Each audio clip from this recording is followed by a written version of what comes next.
Hey everyone, in this video we will see how to fix MSI monitor not turning on, power cable, outlet test and button reset guide. So fix 1 is check the power cable. Turn off the monitor and unplug it from the wall outlet. Then inspect the power cable for any damage, cuts or loose connection.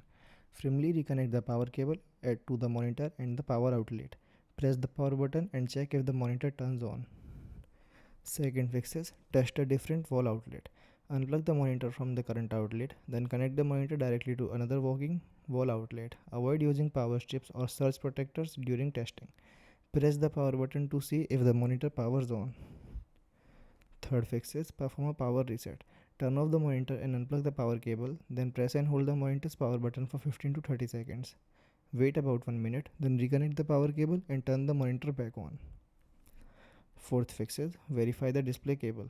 Turn off both the monitor and computer. Then disconnect and reconnect the HDMI display port or USB-C cable. Make sure the cable is fully inserted on both ends.